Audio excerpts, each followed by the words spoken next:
Special? வாங்க வாங்க. என்ன ஸ்பெஷல் அப்படின்னு பார்த்தீங்கன்னா காலையில் சாப்பிட்றதுக்கு வந்து இட்லி நல்லா சூப்பராக வந்து இட்லி அப்புறம் சாம்பார், முருங்கைக்காய் கத்திரிக்காய் மாங்காய் எல்லாம் போட்ட சாம்பார் காலையில் சாப்பிட்ற பிரேக்ஃபாஸ்ட்டுக்கு. ஓகே, லஞ்சுக்கு வந்து ஒயிட் ரைஸு சேம் அதே சாம்பார், அதுக்கப்புறம் பீட்ரூட்டு ஃப்ரை பண்ணியிருக்கேன். ஓகேவா? எனக்கு பிடிக்கும் பீட்ரூட். ஆமாம், உங்களுக்கு ரொம்ப பிடிச்சது. ஸோ ஸ்நாக்ஸுக்கு வந்து ஃப்ரூட் வச்சுருக்கேன், ட்ராகன் ஃப்ரூட். ஓகேவா? ஸோ டைம் ஆகிடுச்சு ரொம்ப. வாங்க சீக்கிரம் இப்போ வந்து ஃப்ரூட்ஸ் போட்டுக்கலாம். தயவு செஞ்சு வேஸ்ட் பண்ணாமல் சாப்பிடுங்க, புரியுதா? எனக்கு கொஞ்சம் போடுங்க. கொஞ்சம் தான் போடுறேன். 2 போடுங்க. 2 போடுங்களா? இப்போ வந்து ஃப்ரூட்ஸ்லாம் பேக் பண்ணியாச்சு, எல்லா வேலையும் முடிஞ்சிருச்சு.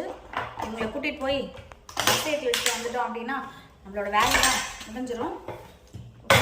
வாங்க வாங்க சீக்கிரமாக போட்டு பஸ் ஏற்றி விட்டுருவோம்.